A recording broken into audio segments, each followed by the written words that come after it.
This call is now being recorded. Hello बच्चा, जैसे कि आपको पता है लास्ट क्लास में हमने क्या पढ़ रहे थे, फर्स्ट चैप्टर पढ़ रहे थे जिसमें हमने पढ़ा था कि भिन्नें क्या होती हैं और कितने प्रकार की होती हैं। उसके बाद हमने जाना था कि भिन्नों को एक प्रकार से दूसरे प्रकार में कैसे बदलते हैं, और सबसे अंत में हमने जाना था बच्चा कि भिन्नों का सरल रूप क्या होता है। बच्चा तो हम आपको जल्दी से समझा देते हैं जो हमने लास्ट क्लास में पढ़ा था। सबसे पहले हमने पढ़ा था कि आपका किसी भी विषम भिन्न को मिश्र भिन्न में कैसे बदल सकते हैं, और दूसरा हमने क्या पढ़ा था कि किसी भी मिश्र भिन्न को आप विषम भिन्न में कैसे बदल सकते हो। पहली बात तो हमने ये देखी थी, तो हम जल्दी से ये रिवाइज कर लेते हैं, फिर हम देखेंगे जो हमारा नेक्स्ट टॉपिक था उसके बारे में बात करेंगे। बच्चा अगर विषम भिन्न की बात करी जाए, यस बच्चा कुछ कहना चाह रहे हो? अगर हम विषम भिन्न की बात करें तो बच्चा जो आपका भिन्न होता है वो क्या होता है? अंश बटे हर। ओके, तो विषम भिन्न में बच्चे पहचान क्या होती है? एक ऐसी भिन्न जिसका अंश बड़ा हो और हर छोटा हो। ठीक है, आपका जो विषम भिन्न होती है वो क्या होती है? ऐसी भिन्न जिसका अंश बड़ा हो हर छोटा। मिश्र भिन्न क्या होती है बच्चा? मिश्र भिन्न होती है कि आपका पहले एक नंबर आएगा और फिर आपका क्या आएगा? फिर ऊपर अंश आएगा जो कि हर से छोटा होगा। ये आपका मिश्र भिन्न होती है। तो बच्चा जब हमें विषम भिन्न से मिश्र भिन्न में बदलना होता है तो हम क्या करते हैं? जो हमारी नीचे वाली संख्या होती है जिसको हम हर भी कहते हैं, इसका भाग देते हैं हम अंश में। तो 11 में हम इसका भाग देंगे, कितने बार जाएगा? 2 बार जाएगा। कितना आएगा? 10। और इसको शेष देखेंगे तो कितना बचेगा? 5। बचा यहीं से हम लिखते हैं कि यहाँ से मिश्र भिन्न आपका क्या आता है? मिश्र भिन्न आप यहाँ से लिख सकते हो कि जितने बार भाग गया उसको लिखेंगे आगे, जितना शेष बचा उसको लिखेंगे ऊपर, और जिससे हमने भाग दिया था जो हमारा हर था उसको लिखेंगे हम नीचे। तो आपका क्या हो गया? 11/5 जो है वो बदल के आपका 2 सही 1/5 होगा। ओके, तो इस तरह से हम क्या करते हैं? इस तरह से हम किसी भी भिन्न की जो आपका विषम भिन्न में दी गई है उसको हम क्या करते हैं? उसको हम मिश्र भिन्न में बदलते हैं। ठीक है, कैसे करना होता है? भाग देते हैं हर का अंश में, जितनी बार भाग जाता है उसको आगे लिखते हैं, जितना शेष बचता है उसको ऊपर लिखते हैं, और बटे में जो हमारा हर था जिससे हमने भाग दिया था वो लिखते हैं। ठीक है, तो इस तरह से हम क्या करते हैं? विषम भिन्न को मिश्र भिन्न में बदलते हैं। दूसरा प्रकार हमने क्या देखा था बच्चा? दूसरे तरीके में हमने देखा था कि किसी भी मिश्र भिन्न को विषम भिन्न में कैसे बदल सकते हैं। बच्चा जिसको जहां नहीं समझ आया बता देना, ये हम आपको कल पढ़ा चुके हैं, तो हो सकता है हम शॉर्ट में बता रहे हो, तो जहां भी किसी को दिक्कत हो आप पूछ लेना। देखो मिश्र भिन्न क्या होती है? मान लो इस तरह से एक मिश्र भिन्न लिखिए, तो बच्चा जब हम इसे क्या करते हैं? इसको हम विषम भिन्न में बदलते हैं तो इन दोनों का करते हैं गुणा। तो 5 दूनी कितना हो जाएगा? 10। और जो हमारा ऊपर वाली संख्या थी, जो हमारा शेष था, उसको हम क्या करेंगे? जोड़ देंगे, और बटे में वही संख्या आती है जो आती थी। तो आपका ये क्या आ गया? ये आपका विषम मिश्र भिन्न से विषम भिन्न आ गया। ठीक है, तो हमें क्या करना होता है? जब हमें मिश्र भिन्न में बदलना होता है विषम से, तो हम क्या करते हैं? भाग देते हैं। ठीक है, भाग करेंगे तो जितने बार भाग जाता है उसको आगे लिखते हैं, जितना शेष बचता है उसको ऊपर लिखते हैं, और बटे में हर ही रहता है। ओके, और जब हमें क्या करना होता है? जब हमें मिश्र भिन्न को विषम भिन्न में बदलना होता है तब हमें गुणा करना होता है। किसका? जो हमारी आगे वाली संख्या थी उसका गुणा हम हर में करते हैं, और ऊपर वाली संख्या को हम जोड़ देते हैं। तो जितना आएगा वो हमारा अंश बन जाएगा, और हर तो आपका सेम रहता ही है, चाहे वो विषम से मिश्र में बदला जाए या मिश्र से आपका विषम में। तो ये आपका पहली चीज हो गई कि हम क्या करते हैं? इस तरह से एक रूप से दूसरे रूप में बदला जा सकता है। दूसरी चीज हमने क्या पढ़ी थी बच्चे लास्ट क्लास में? सरलतम रूप। ठीक है, या सरलीकरण कह लो या फिर कह लो सरलतम रूप, या सरल रूप भी कहते हैं। इसका क्या मतलब होता है बच्चा? सरल रूप का मतलब होता है, या सरलतम रूप का मतलब होता है कि हमें ऐसी भिन्न बनानी है जिसका अंश और हर में कोई भी कॉमन संख्या या कॉमन गुणन ना रहे। ठीक है, क्या ना रहे? कोई भी कॉमन गुणनखंड ना रहे। गुणनखंड का मतलब किसी भी एक संख्या से ना कटे। तो यहाँ पर देखो बच्चा, ये वाली संख्या और ये वाली संख्या दोनों ही किससे कट रही है? 3 से कट रही है, मतलब ये सरलतम रूप नहीं है। तो हम क्या करेंगे? 3 से काटेंगे, तो ऊपर क्या आएगा? 5, नीचे काटोगे तो 6। अभी देखो 5 और 6 है, किसी भी एक संख्या से नहीं कर सकता। दैट मीन्स बच्चा इसको हम क्या कहेंगे, इसको भिन्न का सरलतम रूप कहेंगे। ठीक है, जैसे मान लो लिखा है 20/25। यहाँ भी देखो सेम, क्या एक भी ऐसा संख्या है जो हर और अंश दोनों को काट सके? तो आपका आंसर होगा हाँ बिल्कुल है। यहाँ पर हम क्या कर सकते हैं, यहाँ पर हम 5 से काटेंगे तो कितना आएगा 4, और यहाँ 5 से काटोगे तो कितना आएगा 5। अभी 4 और 5 में कोई संख्या नहीं होती है जो एक दूसरे को या दोनों को काट सके। तो ये 4/5 20/25 का सरलतम रूप होता है। ओके, तो ये आपको समझ आया बच्चे? यहां तक किसी को कोई दिक्कत? अगर किसी को भी डाउट है बच्चा तो पूछ सकते हो। नेक्स्ट हम बात करें बच्चे। ओके, ऐसे ही हमने देखा था कि अगर हमें मिश्र भिन्न दिया जाए और उसमें सरलतम रूप। ओके बच्चा देखो मैं रिपीट करता हूँ, हमने क्या पढ़ा था लास्ट क्लास में? हमने सरलतम रूप पढ़ा था। सरलतम रूप का क्या मतलब होता है कि अगर किसी भिन्न के हर और अंश में कोई भी कॉमन संख्या से भाग जा रहा हो, किसी भी एक ही संख्या से अंश और हर में भाग जा रहा हो, तो वो आपका सरलतम रूप नहीं है। ठीक है, अगर जा रहा है तो हम क्या करेंगे, कट कर देंगे दोनों संख्याओं का। तो ऐसा रूप जिसके अंश और हर में एक ही संख्या से भाग ना जाए, वो आपका क्या कहलाता है, वो आपका सरलतम रूप कहलाता है। जैसे यहाँ पर देखो 15 और 18 में हमने देखा ये तो 3 से विभाजित हो जाएंगे, तो 3 से विभाजित हो जाएंगे इसलिए ये सरलतम रूप नहीं है। तो हमने जब 3 से इन दोनों को विभाजित कर दिया तो जो 5/6 आया वो आपका क्या होगा, सरलतम रूप होगा। ओके, सेम यहाँ पर देखो 20/25 में भी क्या था, दोनों में ही 5, 20 और 25 दोनों ही 5 से कट जाते हैं ना बच्चा। दैट मीन्स ये भी सरलतम रूप नहीं है। जब हम 5 से काट देंगे तो जो हमारा रूप आएगा 4/5, वो आपका क्या कहलाएगा, सरलतम रूप कहलाएगा। ओके, चलिए आगे बात करते हैं बच्चे मिश्र भिन्न की, कि मिश्र भिन्न क्या होता है। तो बच्चा मिश्र भिन्न का क्या मतलब है, यहाँ पर आप देखोगे कि मिश्र भिन्न आप देखेंगे तो इस तरह से लिखा जाता है। ठीक है, अब मैंने कहा इसका सरलतम रूप बताओ। तो बच्चा अगर आपसे कहा जाए कि आपको मिश्र भिन्न का सरलतम रूप बताना है, तो सबसे पहले उसको विषम भिन्न में बदलना होता है।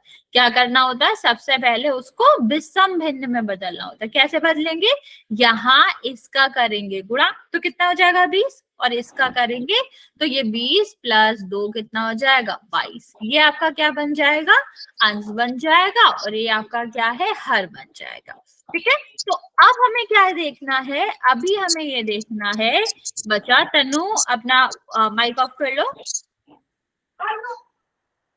ठीक है, तो यहाँ देखो अभी अंश और हर में, गुड इवनिंग, गुड इवनिंग बच्चे। अभी हमें क्या करना है, अभी इसको हमें सरल करना है। तो सरल कैसे करेंगे, यहाँ और यहाँ दोनों में क्या कॉमन है, 2 के पाड़े से दोनों कट रहे हैं ना बच्चा। ये भी 2 के पाड़े से कट जाएगा और ये भी 2 के पाड़े से कट जाएगा। तो जब हम दोनों को 2 के पाड़े से काट देंगे तो कितना आएगा, 11/2। तो अभी तो कोई भी एक ही पाड़े से नहीं कट सकता ना दोनों, तो ये आपका क्या कह रहेगा, सरलतम रूप कहलाएगा। इतना समझ आया? मान लो यहाँ पर लिखा हुआ है 4 सही 3/6। ठीक है, तो सबसे पहले हमें इसे क्या करना है, सबसे पहले इसको बदलना है आपको किसमें, विषम भिन्न में। विषम भिन्न में कैसे बदलते हैं बच्चे, इसका करेंगे गुणा तो 24, फिर इसको करेंगे प्लस, नहीं बच्चा देखो 24 और 3 है ना, तो 27 आएगा, 23 नहीं आएगा, 1 नहीं है 3 है। ओके, अभी देखो क्या 27 और 6 में कुछ कॉमन होता है, तो हाँ 3 कॉमन होता है, तो हम 3 से काट देंगे। तो 3 से काटोगे आप कितना हो जाएगा, ये 9, और ये 3 से काटोगे तो कितना आएगा 2। तो सरलतम रूप क्या हो जाएगा, 9/2। अभी भी बच्चे जल्दी से बताओ, किसी को कोई डाउट है? यस और नो बच्चे जल्दी से बताएंगे। ओके ओके ओके ओके, चलो फिर हम एक पोल में क्वेश्चन करते हैं।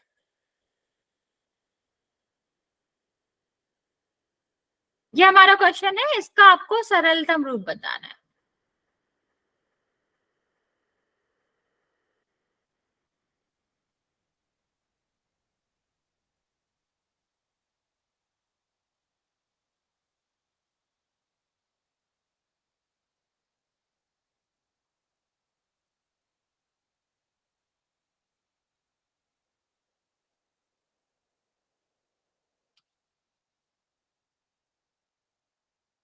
टेक योर टाइम बच्चा, जल्दी नहीं है, आराम से आप आंसर कर सकते हो।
Okay, very good.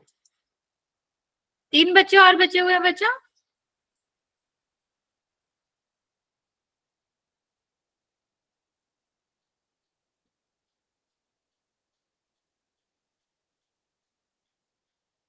Okay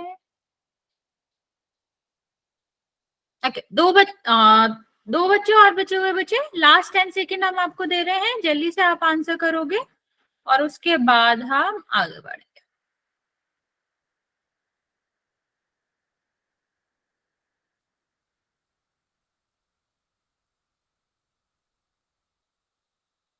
very good, last बच्चा, 5 सेकेंड बचे। ओके, 5 4 3 2 1, वेरी गुड, सबने आंसर किया है, बहुत अच्छे बच्चे। अभी देखते हैं इसका आंसर क्या आएगा।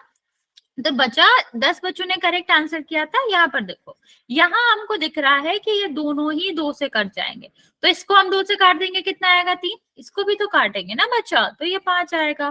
तो 2 बच्चों ने क्या किया बच्चा, आपने नीचे वाला तो काट दिया, वेरी गुड, लेकिन आपने ये वाला कट नहीं किया।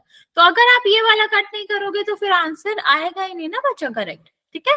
तो दोनों को ही कट करना है। ओके, चलिए आगे बात करते हैं बच्चे। लास्ट क्लास में हमने देखा था परमेय संख्याओं के बारे में, तो हम आपको जल्दी से एक बार इसको समझा देते हैं, फिर कुछ क्वेश्चन करते हैं। बच्चा, परमेय संख्याएं क्या होती है? परमेय संख्याएं वो संख्याएं होती हैं जिन्हें हम p बाय क्यू, ठीक है, कोई भी संख्या जिन्हें हम p बटे q के रूप में लिख सकते हैं, क्या कहलाती है? परमेय संख्या कहलाती है। लेकिन यहाँ पर 2 कंडीशन है जो हमको चेक करने पड़ेंगे। कौन कौन सी? पहला हमारा होता है, यस बच्चा, p और q जो रहता है वो आपका क्या होना चाहिए? वो आपके पूर्णांक होना चाहिए। पूर्णांक का मतलब समझते हो बच्चा? कुछ पूछना चाह रहे हो? पूर्णांक का मतलब क्या होता है? या तो संख्या प्लस में होगी, मतलब गिनती वाली संख्या होगी, या जीरो होगा, या फिर माइनस वाली गिनती वाली संख्या होगी, ठीक है। इतना हमें ध्यान रखना है। दूसरा हमारा जो कंडीशन है बच्चे, दूसरे हमारी जो शर्त है परमेय संख्याओं के लिए, वो आपका क्या है कि क्यू जीरो नहीं होना चाहिए। अभी हमने कहा कि पी और क्यू दोनों पूर्णांक हो सकते हैं और पूर्णांक में जीरो भी आता है, लेकिन बच्चा यहाँ पर एक और शर्त है कि आपका क्यू जीरो नहीं होना चाहिए। पी के बारे में नहीं है, क्यू के बारे में, क्यू कभी भी जीरो नहीं होना चाहिए। तो यहाँ पर आप क्या कह सकते हो कि कोई भी संख्या जिसे हम p बटे q के रूप में लिख सकते हैं, मतलब अगर आपको दी भी नहीं गई है तो आप उसको बना सकते हो, अगर p बटे q के रूप में, तो वो परमेय संख्या ही कहलाएगी, ठीक है। तो आपकी कोई भी संख्या जो p बटे q के रूप में लिखी जा सकती है, जहां पर p और q दोनों ही पूर्णांक है और q कभी भी जीरो नहीं हो सकता, बट बच्चा p हो सकता है। जैसे हम कुछ एग्जांपल्स की अगर हम बात कर ले, तो यहाँ पर आप कह सकते हो कि मान लो लिखा है 3, ठीक है। अगर 3/5 लिखा है तो आप सीधा सीधा कह सकते हो कि हाँ ये p बटे q के रूप में तो है ही, और 3 और 5 दोनों ही पूर्णांक है, और q 5 है तो ये जीरो के बराबर भी नहीं है, ठीक है। दैट मीन्स ये तो आपका पूर्णांक है। मान लो आपकी संख्या इस तरह लिखी है, तो ये आपका परमेय संख्या होगी या फिर नहीं होगी, तो बच्चा हम इसको भी तो p बटे q के रूप में लिख सकते हैं, यस और नो।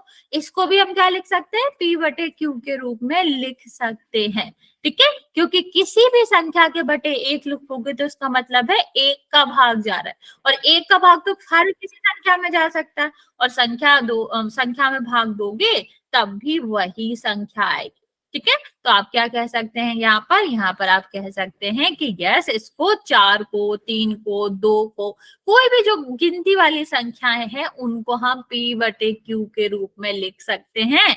तो ये सारी की सारी संख्याएं आपकी क्या होती हैं, परमेय संख्या होती है।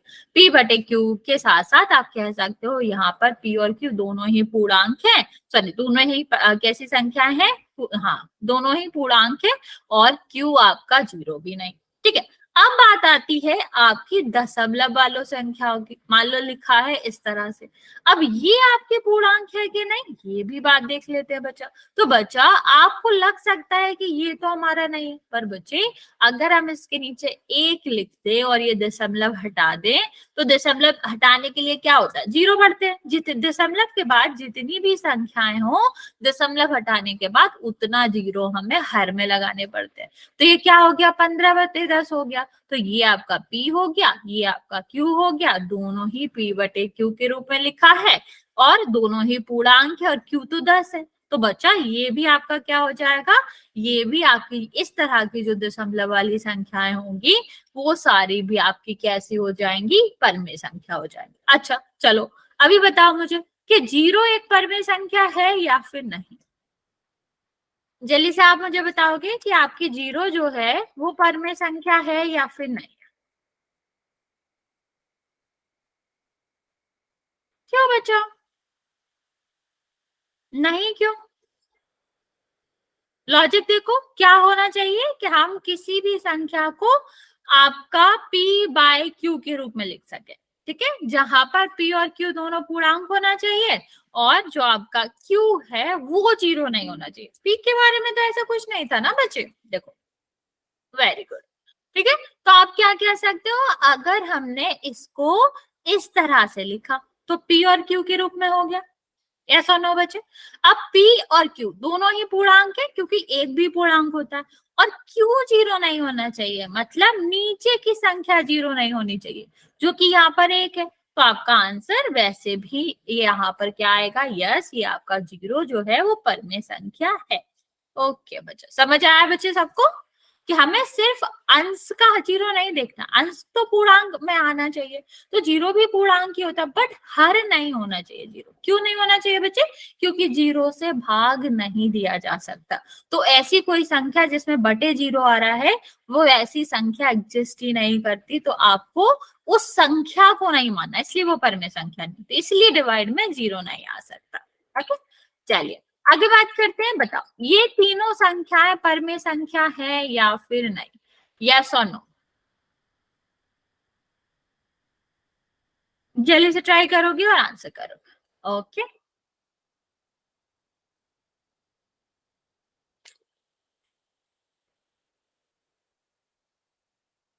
बच्चा दिव्या की आईडी से जो बच्चा है और सुरेंद्र की आईडी से जो बच्चा, सॉरी सुभाष की आईडी से जो बच्चा है, आप लोगों का रियल नेम क्या बच्चा?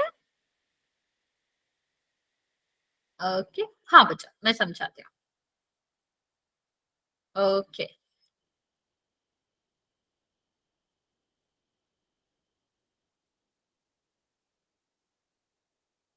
चलो देखते हैं बच्चे। यहाँ पर देखो क्या मैंने आपको बताया कि परमेय संख्या क्या होती है, कोई भी संख्या जो कि p बटे q के रूप में लिख सके, ठीक है। यहाँ पर दो चीजें हमें याद रखनी है कि p और q क्या होना चाहिए, पूर्णांक होना चाहिए, ठीक है। पूर्णांक का मतलब या तो आपका ये जो गिनती वाली संख्याएं होती हैं वो होना चाहिए, या फिर 0 होना चाहिए, या फिर माइनस वाली संख्या होनी चाहिए, ठीक है। लेकिन एक चीज और याद रखनी है हमें कि q कभी 0 नहीं हो सकता। अगर ये दोनों कंडीशन फुलफिल करती है तो हम उस संख्या को क्या कहेंगे, उस संख्या को परमेय संख्या कहेंगे। तो यहाँ देखो अभी हमारी एक कंडीशन क्या थी कि q 0 नहीं होना चाहिए, और यहाँ सारी संख्याओं में क्यों 0 है? तो बच्चा अगर ये सारी संख्याओं में क्यों 0 है तो बताओ क्या ये आपकी परमेय संख्या होगी? नहीं होगी ना बच्चे, ये तो हमारी कंडीशन ही थी। तो अगर ये कंडीशन को ही फुलफिल नहीं कर रहा है तो यहाँ पर आपका आंसर क्या हो जाएगा? आंसर हो जाएगा नो, क्योंकि क्यू 0 है। ठीक है, क्योंकि यहाँ पर 0 से भाग दिया जा रहा है और 0 से भाग दिया ही नहीं जा सकता। ओके, चलिए आगे बढ़ते हैं। अब यहाँ पर बात करते हैं हम इन संख्याओं की कि यहाँ जो वर्गमूल वाली संख्याएं होती हैं वो कब पर में होती हैं, कब अपर में होती हैं। ठीक है, तो बच्चे आपको ध्यान रखना है कि जब भी हमें वर्गमूल वाली संख्याएं आए तो वो पर में हो भी सकती हैं और नहीं भी हो सकती है। अभी आप कहोगे ऐसे कैसे, हमें कैसे पता चलेगा कि पर में है कि नहीं है? ठीक है, तो बच्चा इसके लिए आपको क्या आना चाहिए? इसके लिए हम उपयोग करते हैं वर्गमूल लेने का। बच्चा वर्गमूल कैसे लिया जाता है? सबसे पहले दिए गए संख्याओं के करेंगे गुणनखंड। तो 4 एक तो कैसी संख्या है? यहाँ 2 से विभाजित हो जाएगी ना बच्चा, कितने बार जाएगी? 2 बार, और फिर करोगे तो कितना आएगा? 2। तो बच्चा आप क्या लिख सकते हो? 4 को 2 गुणा 2 लिख सकते हो। यस और नो बच्चे? यहाँ पर हम क्या लिख सकते हैं? 2 गुणा 2 लिख सकते हैं। अब यहाँ आप देखोगे कि 2 बार 2 आ रहा है, तो वर्गमूल का क्या मतलब होता है बच्चा? वर्गमूल का मतलब होता है कि अगर किसी संख्या रूट के अंदर 2 आ रही है, 2 बार सेम संख्या आ रही है वर्गमूल के चिन्ह के अंदर, तो ये चिन्ह हट जाता है और संख्या एक बार रह जाती है। ठीक है, तो जो √4 होता है, वर्गमूल 4 होता है, वो आपका क्या होता है? वो 2 का वर्गमूल होता है। ठीक है, तो अब देखो ये वाली जो संख्या है वो 2 आ गई। ठीक है, 2 बटे, ओके, 2 बटे 1 तो p बटे q हो गया ना बच्चा। ठीक है, और यहाँ पर q 0 भी नहीं है, इसीलिए √4 जो है वो आपकी कैसी संख्या है? वो आपकी परमेय संख्या। तो बच्चा जो आपकी रूट वाली संख्याएं होती हैं उसमें आपको याद रखना है, अगर वो किसी का वर्गमूल है, किसी संख्या निकल रही है, बाकी जो भी वर्गमूल वाली संख्या है वो बाहर आ जाती हैं, या फिर वो पूरा वर्गमूल होता है किसी संख्या का, तो वो परमेय संख्या होती है, अदरवाइज नहीं होती। चलो अच्छा, अगर मैं तुमसे पूछूं कि √5 का क्या होएगा, तो क्या आप आंसर कर सकते हो? क्या ये परमेय संख्या होगी या नहीं? ट्राई मैं बताती हूँ। Okay, very good. बाकी बच्चे आपको क्या लगता है? नहीं होगी मैम। नहीं होगी। Okay okay okay, very good. चलो मैं बता भी देती हूँ आपको। देखो एक और चीज आपको याद रख सकते हो, सीधा डायरेक्ट की बात है। अगर किसी, हाँ बच्चा कुछ पूछना चाह रहे हो? अगर किसी रूट के बाहर, रूट के अंदर अभाज्य संख्या है ना, कोई भी अभाज्य संख्या है, तो वो कभी भी परमेय संख्या होती ही नहीं है, क्योंकि अभाज्य संख्याएं अगर वर्गमूल के अंदर हैं तो उनका कभी भी गुणनखंड होता ही नहीं है। ठीक है, तो जब गुणनखंड नहीं होता तो वो बाहर भी नहीं आ सकती। तो 5 हमें पता है, 5 का तो गुणनखंड होता भी नहीं है। तो मान लो ये 5 गुणा 1 लिख भी दे, तो क्या 5 2 बार आ रहा है? नहीं आ रहा है। तो क्या ये वर्गमूल के बाहर आएगा? नहीं आएगा। और जब ये वर्गमूल के अंदर है तो अगर हम इसको √5 बटे 1 लिख भी दें और आप कहो भी कि ये p बटे q हो गया, लेकिन हमारी शर्त क्या थी कि p और q क्या होना चाहिए? पूर्णांक होना चाहिए। पूर्णांक क्या होते हैं? गिनती वाली संख्याएं। ओके, और ऋण वाली गिनती वाली संख्या, यही तो पूर्णांक होते हैं, और 0 होता है। तो रूट वाली संख्या तो आती ही नहीं है ना बच्चा उसमें। तो यहाँ तो ये √5 तो पूर्णांक हुआ ही नहीं, तो क्या ये परमेय संख्या होगी? नहीं होगी। ठीक है, चलो अभी ये वाला ट्राई करते हैं। आप लोग ट्राई करो, क्या आंसर आएगा इसका। सबसे पहले हमें क्या करना है बच्चा? यहाँ 36 के तो गुणनखंड हो जाते हैं, तो हमने गुणनखंड पहले भी पढ़ लिया है ना बच्चे। अभी हम क्या करेंगे? गुणनखंड करेंगे और देखेंगे कि अगर सारी संख्याएं बाहर आ रही हैं, हाँ 6 आ रही है, तो बच्चा आपको परमेय संख्याओं का आंसर देना है। क्या ये परमेय संख्या है या नहीं?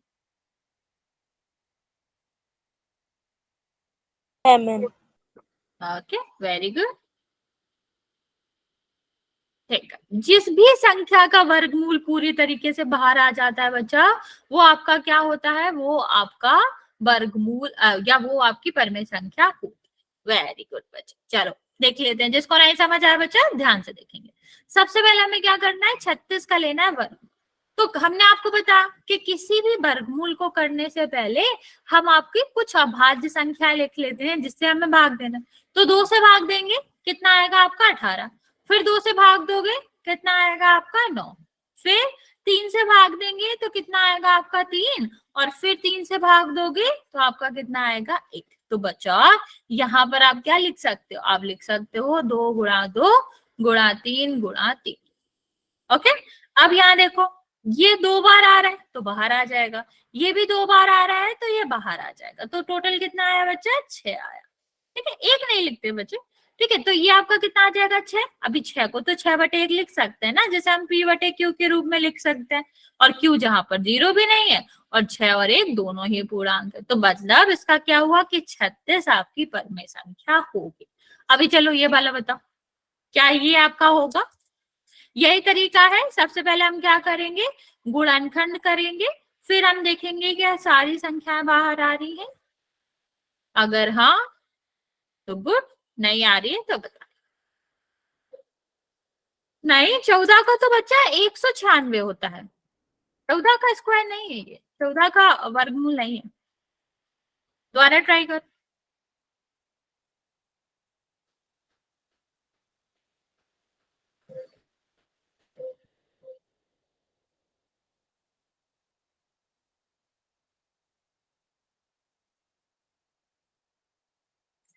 ठीक है बच्चा, एक नहीं लिखना होता है क्योंकि एक का कोई मतलब नहीं होता, एक का तो स्क्वायर भी एक होता है, एक को कितनी बार भी गुणा कर लो वो एक ही आएगा, मतलब वो तो वैसे भी बाहर आ जाता है बच्चा। लेकिन मैंने ये नहीं पूछा, मैंने पूछा क्या ये आपका परमेय संख्या है या फिर नहीं है।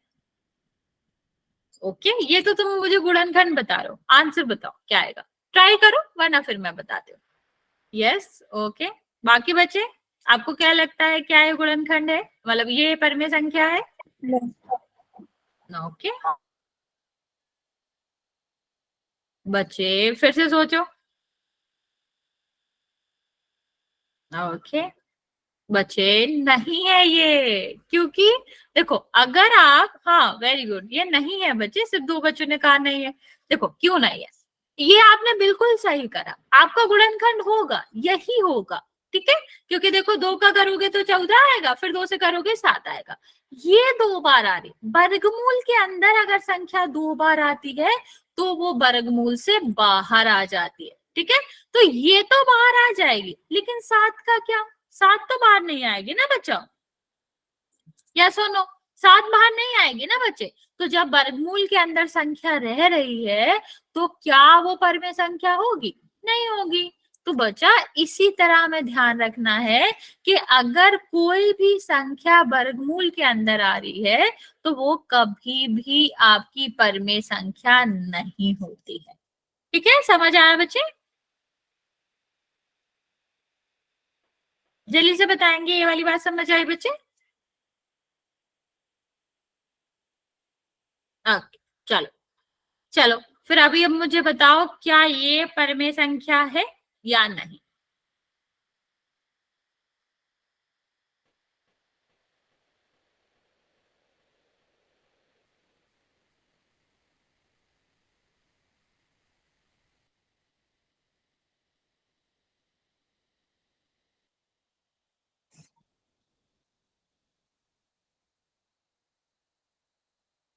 ओके, और क्या आएगा इसका वर्गमूल निकालोगे तो?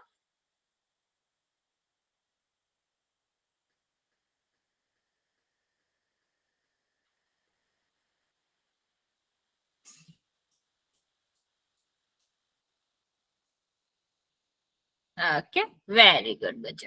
तो यहाँ आप लोगों ने सबने ही सही आंसर दिया कि ये परमेय संख्या है। क्यों है? क्योंकि जब हम 100 का यहाँ पर कर लेते हैं, 100 का वर्गमूल करेंगे तो सबसे पहले किससे भाग देंगे, 2 से भाग देंगे, 50 आएगा। फिर 2 से भाग दोगे तो कितना आएगा, 25 आएगा। फिर किससे भाग देंगे, 5 से, तो कितना आएगा 5। फिर 5 से भाग दोगे तो कितना आएगा 1।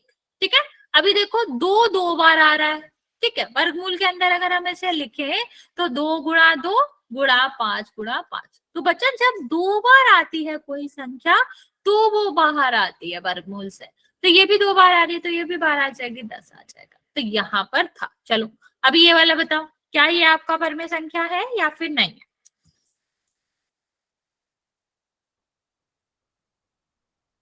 Okay, very good. नो क्यों बचे?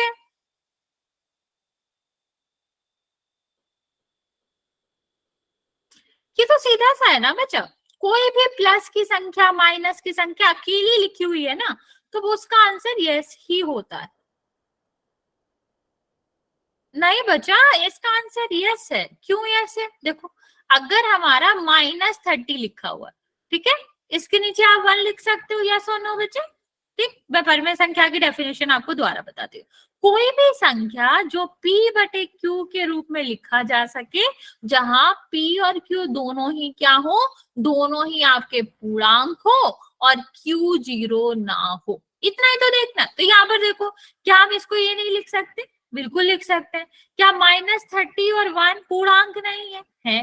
क्या q 0 है? नहीं है। तो बच्चा दोनों कंडीशन फुलफिल कर रही है, तो आंसर क्या होना चाहिए? यस होना चाहिए। यस और नो? चलो अभी ये वाला ट्राई करो जल्दी से, इसका आंसर क्या आएगा?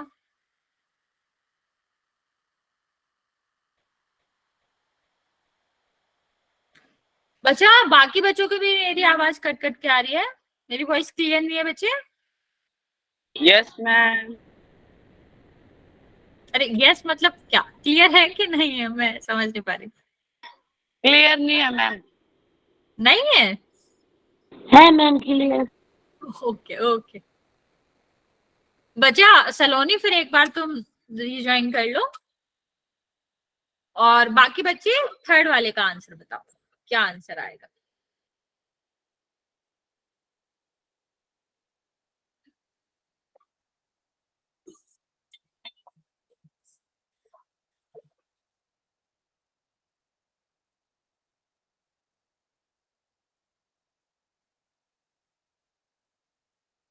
Okay okay, very good. हाँ, इसका आंसर होएगा नो। क्यों? क्योंकि बटे में कभी 0 नहीं हो सकता, क्योंकि हमने 0 का भाग देना सीखा ही नहीं है। 0 से हम किसी भी संख्या में भाग नहीं दे सकते, इसीलिए आपका हर जो है वो कभी भी 0 नहीं होना चाहिए। अभी यहाँ पर 0 है तो ये नो। अभी चलो इसका आंसर करो,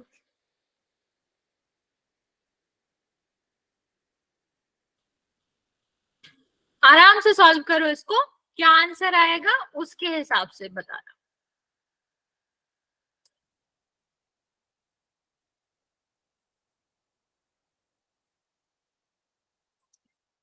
सॉल्व करो इसको, पहले इसके अभाज्य गुणनखंड करो, फिर देखो सबकी जोड़ी बन रही है, क्योंकि अगर जोड़ी बनेगी तो वो संख्या बाहर आएगी, ठीक है। अगर नहीं बन रही है सबकी तो वो बाहर नहीं आएगी, और फिर वो उसका क्या होगा, वो फिर अभाज्य, वो जो अंदर रह जाएगी अगर, तो वो आपका क्या होगा, वो परमेय संख्या नहीं होगी। ओके, बाकी बच्चे ट्राई करो। 32 दिया गया है, 32 के गुणनखंड करो, फिर देखो सबके पेयर बन रहे हैं कि नहीं।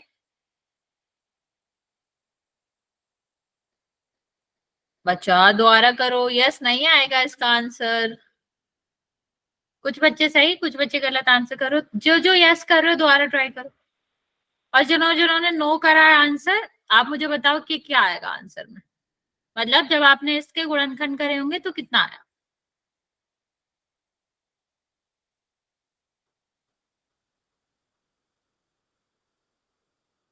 क्या 4 क्यों आएगा बच्चा? 4 का तो 16 होता है ना, 16 का 4 आता है, ये तो 32 है।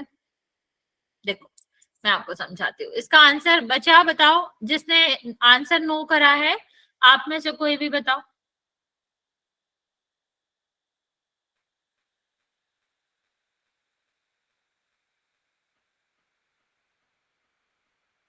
जन्नत, बच्चे जल्दी से आंसर बताओ इसका, कितना आएगा? नहीं 5 क्यों आएगा? नहीं 16 भी नहीं आएगा। जिसका भी आंसर नो था कि ये परमेय संख्या नहीं है, आप मुझे बताओ कि क्या आएगा। ओके, इसको बाहर लेके क्या हुआ?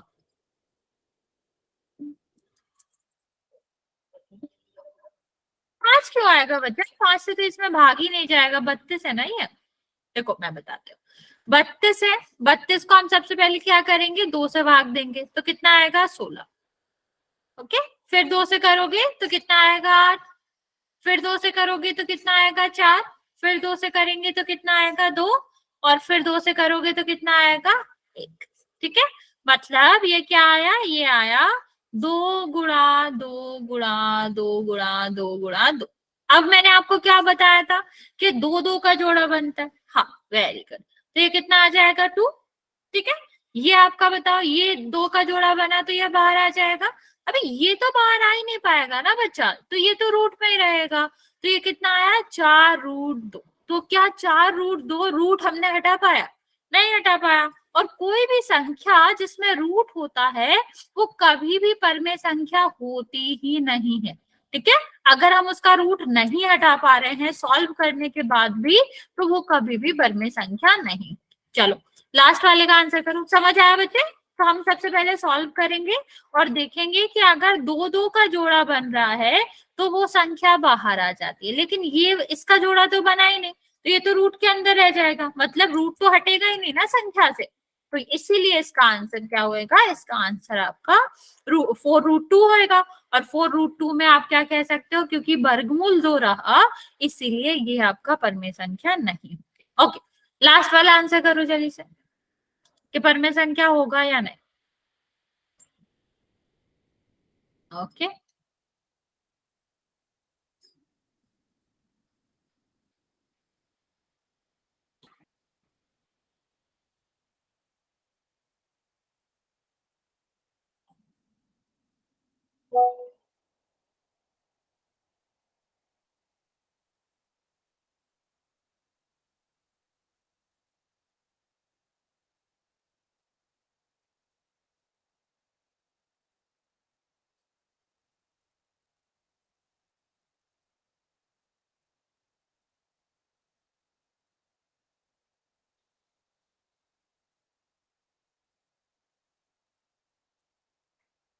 ओके, यस बच्चों, चलो देखते हैं।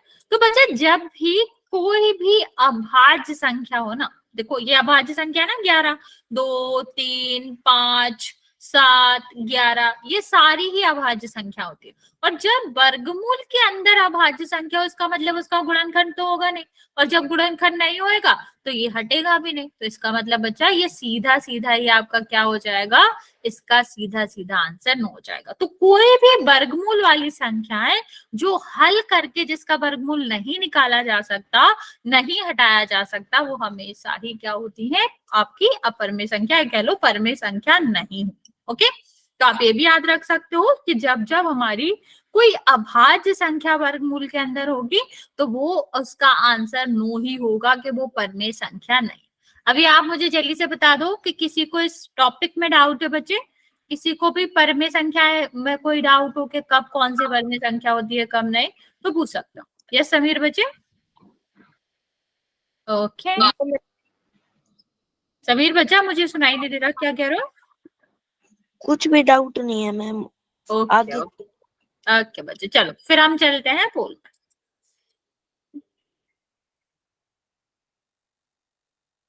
चलिए यहाँ पर आपको क्या बताना है, क्वेश्चन ध्यान से पढ़ना। क्वेश्चन में कहा गया है आपको बताना है कि इनमें से कौन सी एक परमेय संख्या नहीं है। ठीक है, तो नहीं वाला ढूंढना है, उसका आंसर करना है, सोच समझ के आंसर करेंगे। और पोल में आंसर करना है, तो मैं पोल लॉन्च कर देते हैं। 1 सेकेंड बच्चे,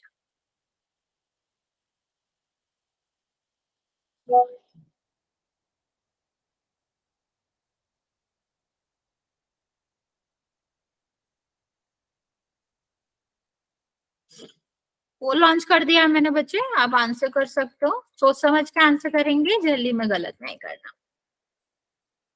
ओके, वेरी गुड।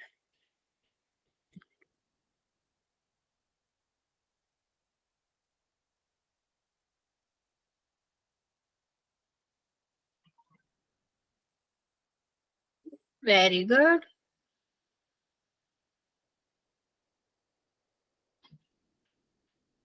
बहुत अच्छे बच्चे।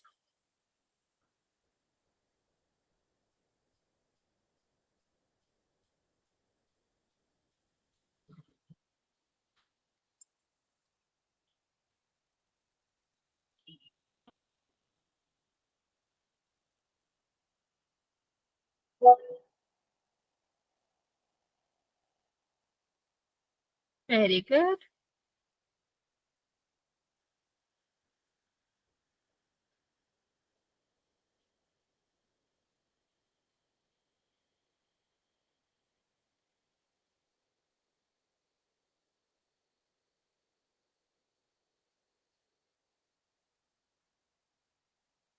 तीन बच्चे और बचे हुए, बच्चा जल्दी से आंसर कर देंगे। 9 बच्चों ने आंसर किया है, सबका करेक्ट है। अभी भी 3 बच्चे बचे हुए हैं।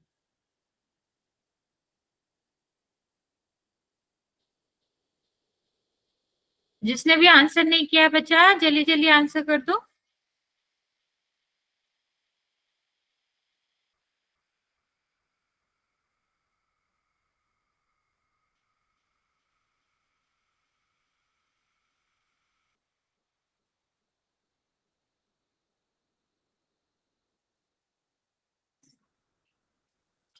लास्ट 30 सेकेंड बचा। अभी भी बचे हुए हैं बच्चे, जल्दी से आंसर करेंगे। एक बच्चा अभी भी बचा हुआ है।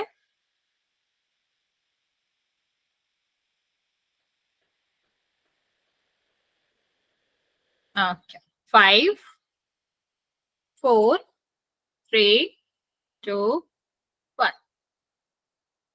11 बच्चों ने आंसर किया है, 9 बच्चों का सही है, 2 बच्चों का गलत है। बच्चे देखो, आपने जल्दी में आंसर किया।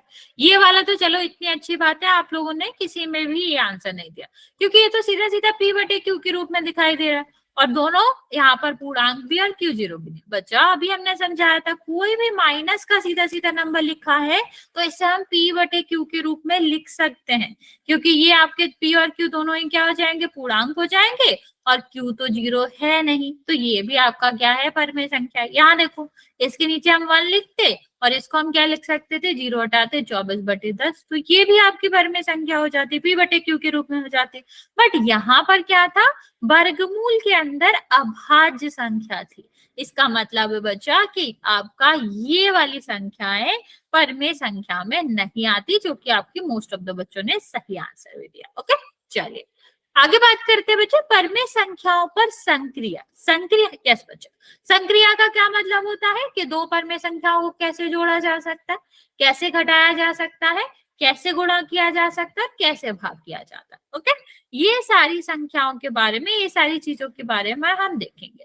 तो सबसे पहले बात करते हैं बच्चे कि अगर हमें दो परमेय संख्याओं को जोड़ना है तो हम कैसे करेंगे। तो बच्चा ऐसा कभी नहीं करना है हमें कि ऊपर ऊपर का जोड़ दे और नीचे नीचे का जोड़ दे, ये गलत तरीका है। ठीक है, मैं रिपीट कर रही हूँ कि आपको जब भी परमेय संख्या या भिन्नों को जोड़ना पड़े तो हम सीधा सीधा नहीं जोड़ते। ऐसा नहीं करते कि अंश में अंश जोड़ दो और हर में हर जोड़ दो तो आंसर आ जाएगा, नहीं। अब बात आती है तो करते कैसे। तो बच्चे ध्यान से देखेंगे, यहाँ पे जब हमें दो संख्याएं दी जाए, ठीक है, तो हमें क्या करना पड़ता है, ऊपर वाली संख्या को तो हम अंश कहते हैं, ठीक है, और नीचे वाली संख्या को क्या कहते हैं, हर कहते हैं। तो बच्चा अंश अंश और हर जो है, यहाँ पर हर का लेना पड़ता है हमें लासा, ठीक है, एलसीएम। जो दोनों भिन्न है या दोनों परमेय संख्याएं हैं, उनका जो भी हर होगा उसका हमें क्या लेना है, लासा लेना है। लासा लेना हमें आता है, दोनों संख्याओं को हम एक साथ लिखेंगे, फिर यहाँ पर आप अभाज्य संख्याओं से भाग करोगे। तो सबसे छोटी अभाज्य संख्या क्या होती है, 2, तो 2 से भाग करेंगे, कितना आएगा, 4 और 4। फिर 2 से भाग करेंगे तो कितना आएगा, 2 और 2। फिर 2 से भाग करोगे तो कितना आएगा, 1 और 1। तो आपका कितना हो गया, लासा आएगा आपका 2 × 2 × 2। यस बच्चा, कुछ पूछना चाह रहे हो। तो यहाँ पर देखो बच्चे, तो आपका लासा आएगा, उसको हम बटे में लिख देंगे। अब फिर क्या करेंगे, ध्यान से समझना बच्चा, यहाँ पर थोड़ा सा लंबा प्रोसीजर है, ध्यान से समझेंगे। देखो यहाँ पर आपका क्या हुआ, क्या बच्चे, 8 आपका आ गया ना, तो इसको नीचे लिखेंगे।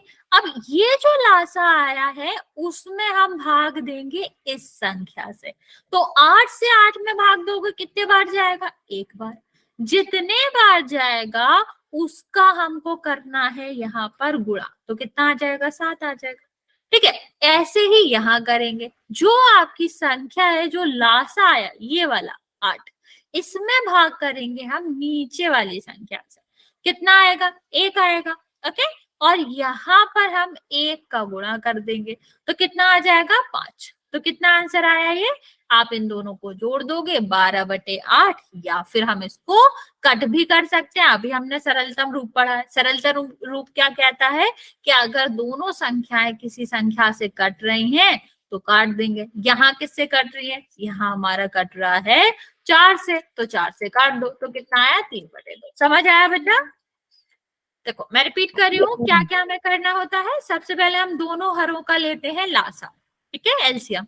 फिर जितना एलसीएम होता है वो हमारा नया हर बन जाता है। फिर हम क्या करते हैं, उस नए हर को पहले वाले परिमेय संख्या के हर से भाग करेंगे, जितना आएगा ऊपर वाले अंश से गुणा करके नीचे लिख देंगे, ठीक है। फिर यही प्रोसीजर हम दूसरे साइड करेंगे कि जो हमारा लासा आया, क्या बचे मैम दोबारा बताना है। हाँ हाँ बच्चा, वही समझा रही हूँ। देखो ये वाले क्वेश्चन क्या की जगह मैं आपको दूसरे क्वेश्चन से समझाती हूँ, क्योंकि हो सकता है यहाँ पर आपका सेम वो आ रहा है तो आपको डाउट हो सकता है। यस बच्चा, यस तनु, कुछ कहना चाहते हो? देखो दूसरा क्वेश्चन लेते हैं। मान लो यहाँ पर लिखा है 15/4 और यहाँ पर लिखा है 5/8। इस वाले से समझते हैं। यस बच्चा, क्या है ये आपका 4 है, ये आपका 8 है। सबसे पहले हम क्या करेंगे, यहाँ पर हम लेंगे लासा, तो 2 से भाग करोगे। यस बच्चा, तनु कुछ कह रहे हो? तो कितना हो जाएगा 2, और यहाँ पर कितना हो जाएगा 4। फिर 2 से भाग करेंगे हम, कितना आएगा 1, और यहाँ पर कितना आएगा 2।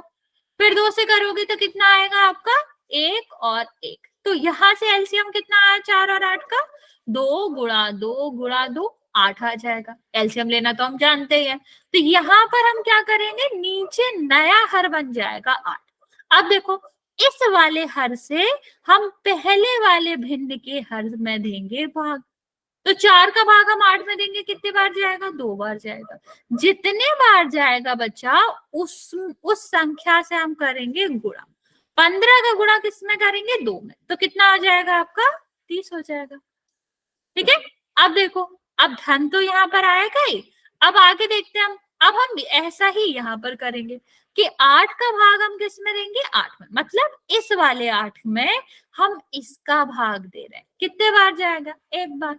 1 का गुणा हम कहाँ करेंगे, यहाँ करेंगे, तो कितना आ जाएगा 5। ओके, तो कितना हो गया ये 35/8, ठीक है। अब क्योंकि अभी 35 और 8 में कुछ भी कॉमन नहीं है तो नहीं काटते, लेकिन मान लो यहाँ पर 36/8 होता तो हम क्या करते, 2 से कट रहा होता या 4 से कट रहा होता तो काटते। अभी समझ आया बच्चे? तनु बच्चे, आपने हैंड रेस करा है, कुछ पूछना चाह रहे हो?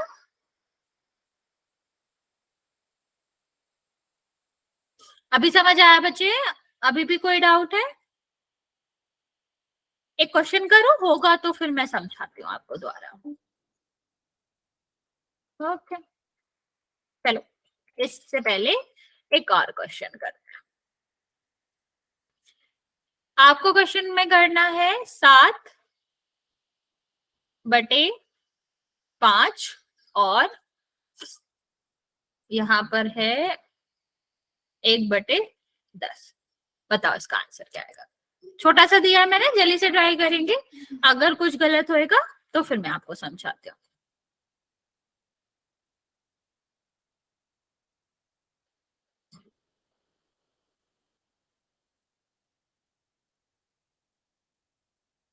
नहीं,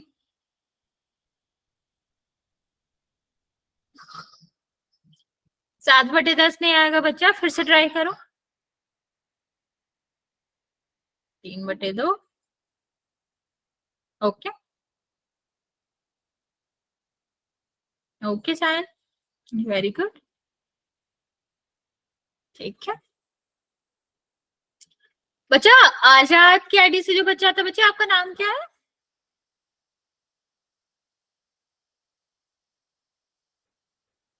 ओके ओके,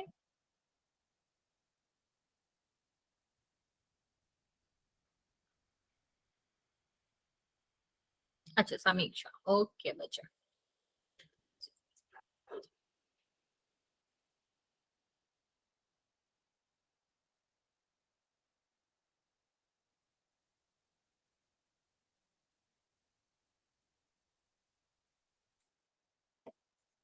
ओके बच्चे, वेरी गुड। बाकी बच्चे जल्दी से आंसर करेंगे।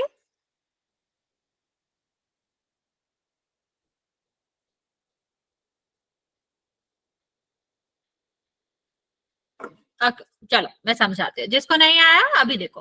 5 और 10 हमारा क्या है, ये इनका हम लेंगे लासा। तो 5 हो जाएगा, ये 10 हो जाएगा। सबसे पहले हम किससे भाग देंगे, 2 से। तो ये आपका 5 होएगा, ये आपका कितना होएगा, 5। फिर हम किससे भाग देंगे, 5 से। तो कितना आ जाएगा, 1 और 1। ठीक। तो अभी लासा क्या है बच्चा, लासा हमारा आएगा 2 गुणा 5, 10 आ जाएगा। ओके। तो चलो अभी देखते हैं, हम साइड में लिख रहे हैं बच्चे, यहाँ पर हमने लिखा 10 लासा आ गया हमारा। और अब हम क्या करेंगे, 10 में भाग देंगे इससे। तो कितना हो जाएगा, ये आपका 2 बार जाएगा। अब जितने बार गुणा हुए, जितने बार गया उसका गुणा करेंगे हम यहाँ से। कितना हो जाएगा, 14। सेम हम यहाँ पर करेंगे कि 10, ये वाला 10 बचा, इसमें भाग देंगे हम इससे। तो कितने बार जाएगा, एक बार। एक का गुणा कहाँ करेंगे, ऊपर। तो कितना हो जाएगा, एक। कितना हो जाएगा बच्चा, 15/10। अभी हमने आपको क्या बताया था, अगर ये कट रहा है किसी भी एक पारे से, जिसको हमने क्या नाम दिया था, सरलतम करण कहते हैं, या फिर जो आपका सरलतम रूप होता उसको कर देते हैं, तो कितना हो जाएगा, 3/2। ओके। चलो एक और क्वेश्चन ट्राई करते हैं, जल्दी से ये वाला ट्राई करो, क्या आएगा। यहाँ पर माइनस है बच्चे, इसका ध्यान रखेंगे। यस तनु बच्चे, आपने हैंड रेज कर रखा है, किस पूछना चाह रहे हो आप कुछ।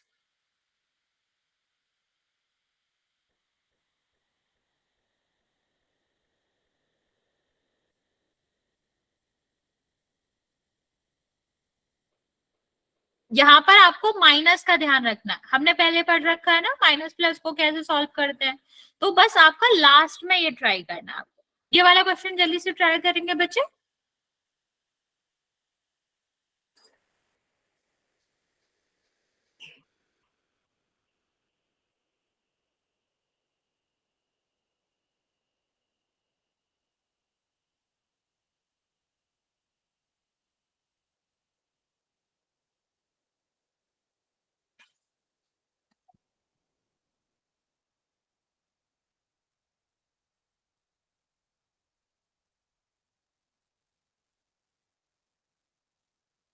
नहीं आया बच्चा, नहीं समझ आ रहा तो भी बता देना।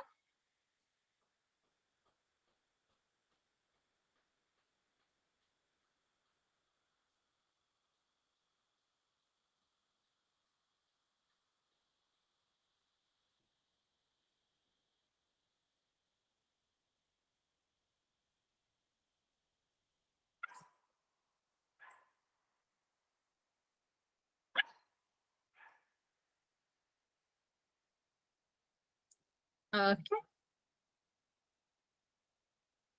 2/3 नहीं आएगा बच्चा, फिर से चेक करो। हाँ, माइनस का है इसीलिए माइनस का आएगा। वेरी गुड बच्चे, इतना ठीक है, माइनस का आएगा, लेकिन तब भी 2/3 नहीं आएगा। हाँ, अभिषेक का करेक्ट आंसर है। ओके, आपने माइनस बाद में लगाया है साहिल, ठीक है, आपका भी करेक्ट है। -11 नहीं आएगा बच्चा, तुमने दो दो बार एक एक लिख दिया, सिंगल एक चलेगा। ठीक है, यहाँ पर देखो, ये आपका कितना होएगा, 9 हो जाएगा। ठीक है। अभी देखो 9 का भाग, देखो 9 है, तो बच्चे ये हम शॉर्टकट में ये भी याद रख सकते हैं कि अगर हमारा दोनों में एक ही हर है तो आपका क्या होता है, सेम ही रहता है। ठीक है, अगर एक ही हर है तो हमारा क्या होता है, सेम ही रहता है। तो 9 आ जाएगा। अभी 9 का भाग एक 9 में करेंगे, कितना आएगा, एक। यहाँ पर गुणा करेंगे तो -13 हो जाएगा। ठीक है, यहाँ पर देखो, ये तो प्लस है ही, जोड़ना ही तो था। यहाँ पर देखो, फिर 9 का भाग 9 में करेंगे, एक आएगा। तो यहाँ पर गुणा करेंगे एक का, तो कितना आएगा, 10। अभी देखो बच्चा, हमने आपको बताया था कि जब एक धन का हो और एक माइनस का हो, एक प्लस का हो एक माइनस का हो, तो क्या होता है, हमेशा माइनस होता है। 10 में से हमें क्या, 13 में से 13 में से 10 जाना है। अभी क्योंकि हमारा माइनस की संख्या बड़ी है, इसलिए माइनस आएगा। ठीक है, अभी देखो ये कट जाएगा और कितना आएगा, 1/3 आंसर आ जाएगा। समझ आया बच्चे। यस और नो बच्चा, जल्दी से बता देंगे, फिर आज इतना ही रहेगा, हम कुछ और क्वेश्चन कल करेंगे। यस बच्चा। ओके अभिषेक।